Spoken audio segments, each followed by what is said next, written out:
Hi there, it's Shannon from the Loophole Fox, and today I'm going to be showing you my method of creating the magic circle. Keep in mind there are different methods of creating the magic circle.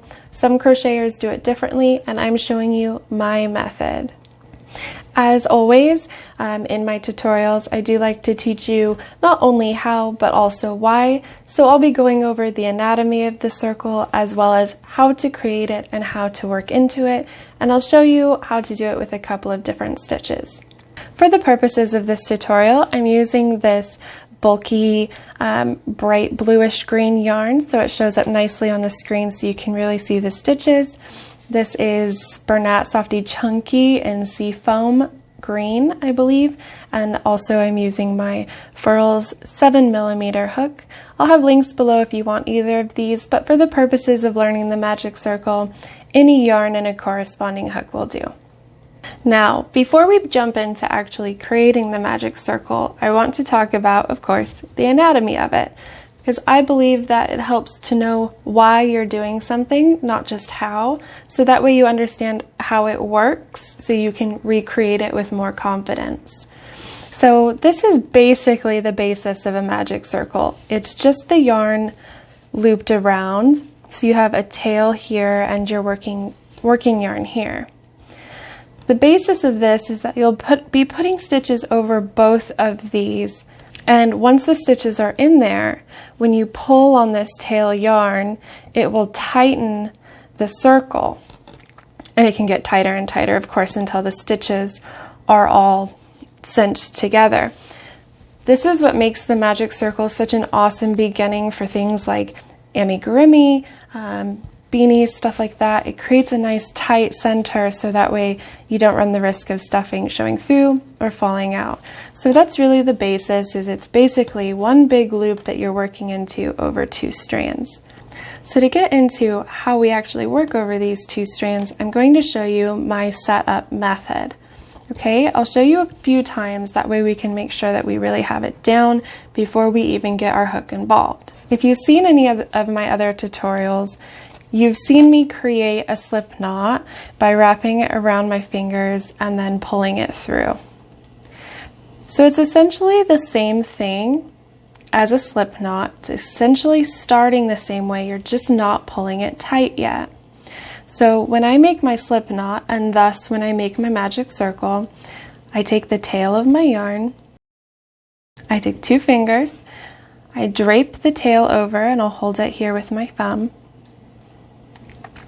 And then I wrap it around the back, and when I come back to the front, I cross it over, and then on the other side, I'll just hold it with my ring finger here between my pinky and my ring finger.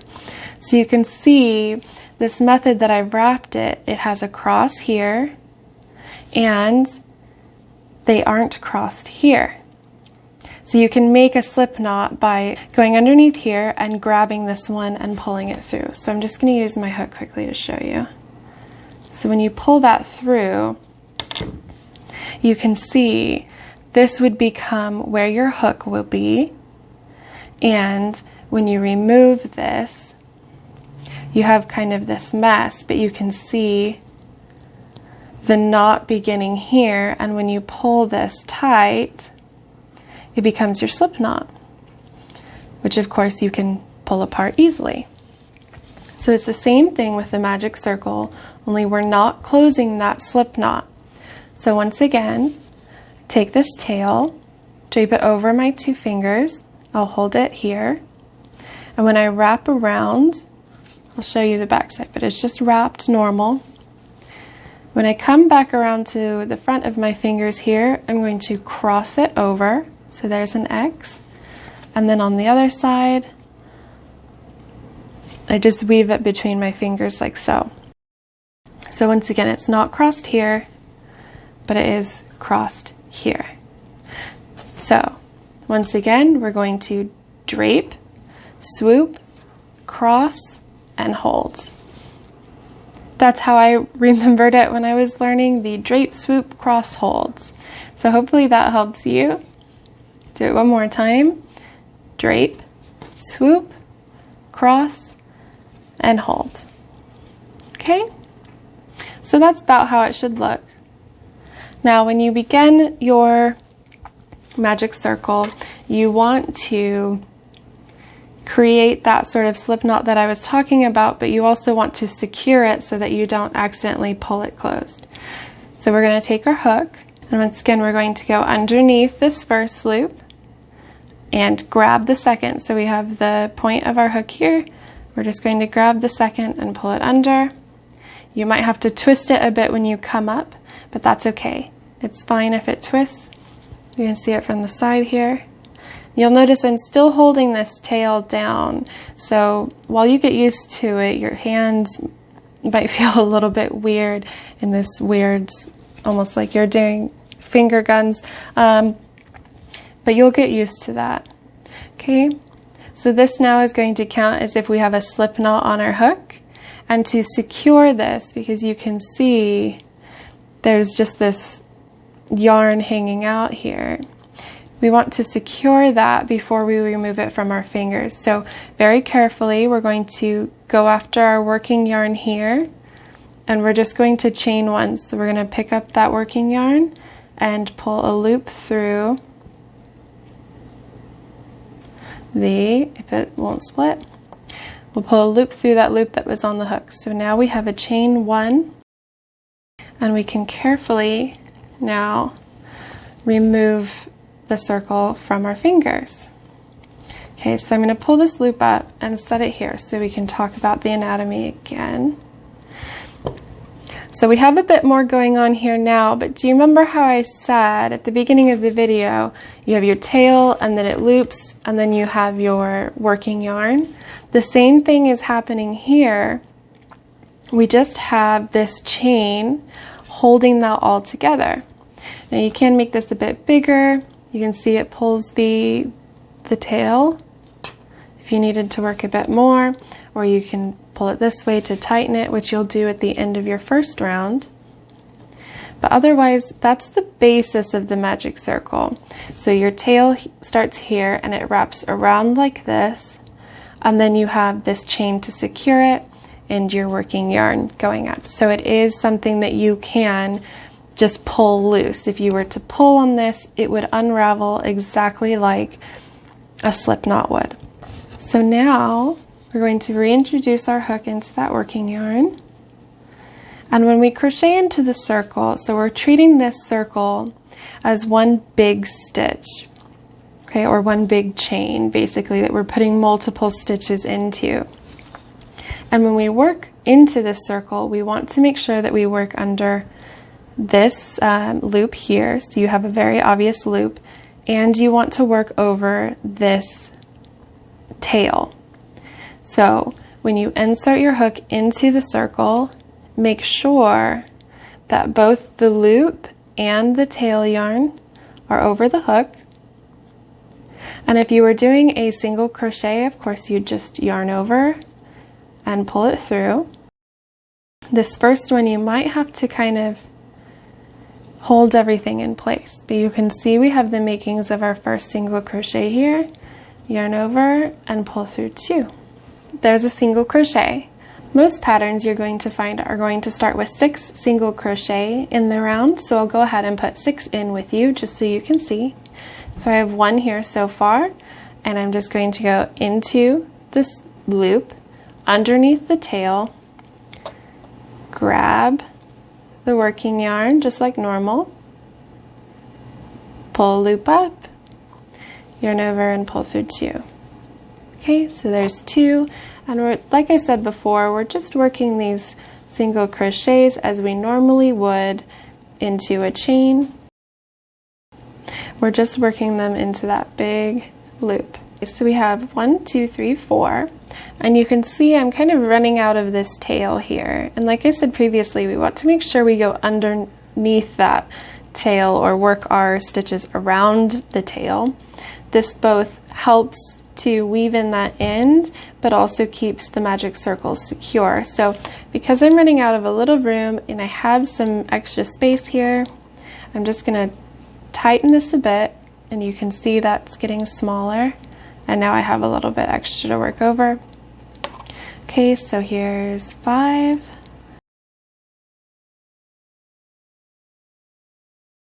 And 6. Oops. Okay, so we have 6 single crochets now. 1, 2, 3, 4, 5, 6.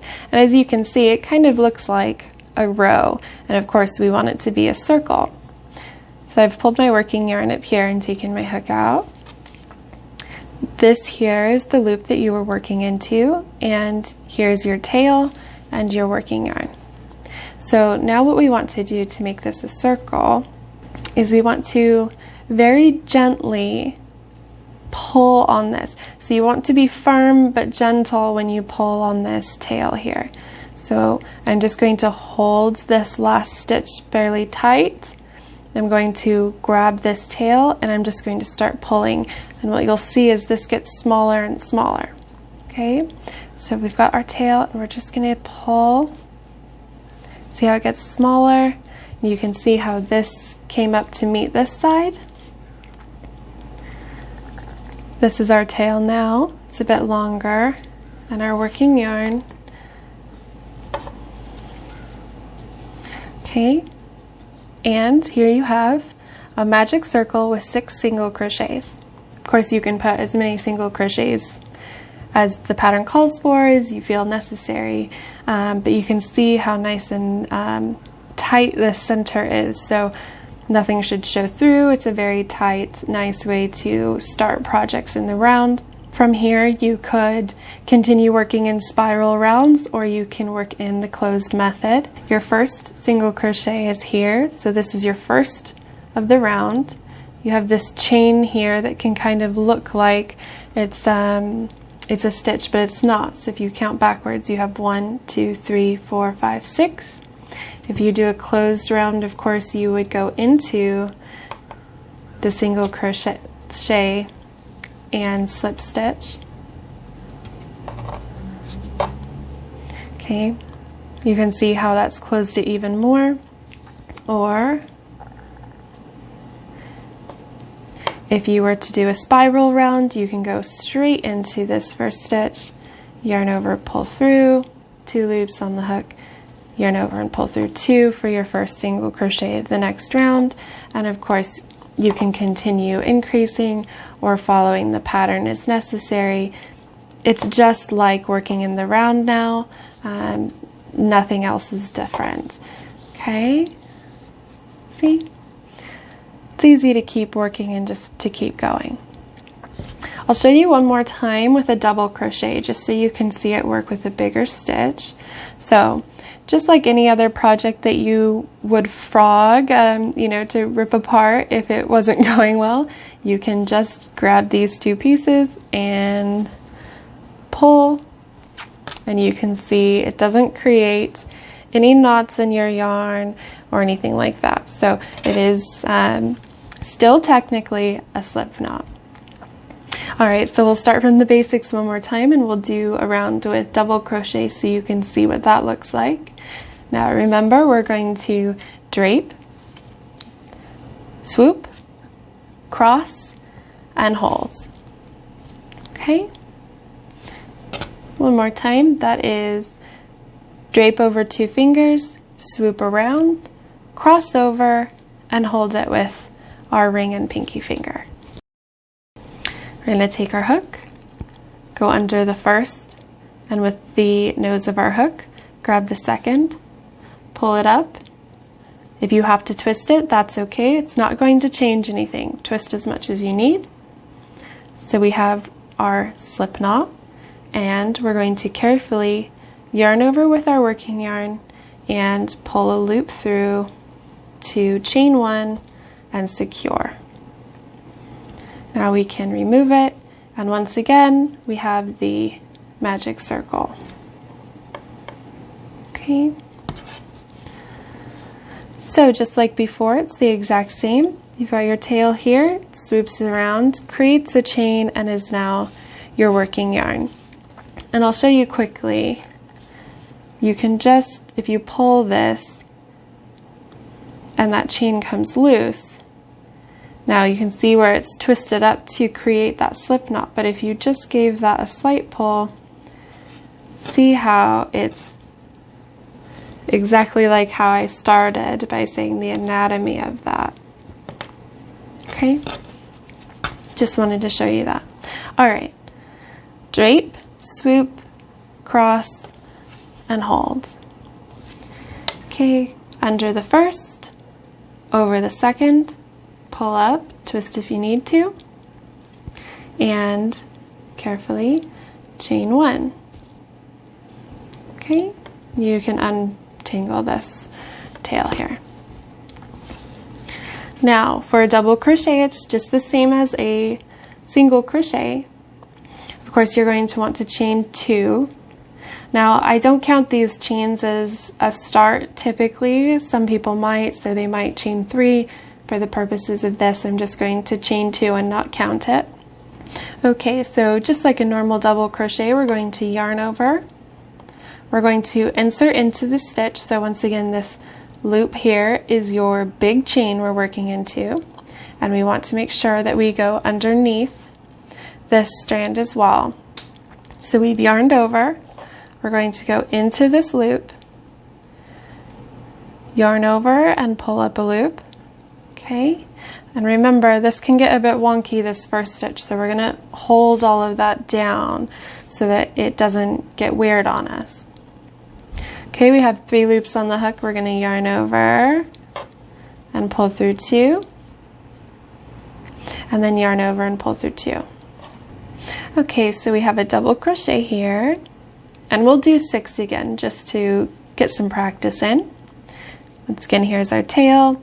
Here's the loop we're working into, so we're going to yarn over, insert into the loop, and make sure the tail is over it as well. So you can see it looks like 2 strands. Here's the loop, and here's the tail. Yarn over and pull up a loop. 3 loops on the hook. Yarn over and pull through 2. Yarn over, pull through 2.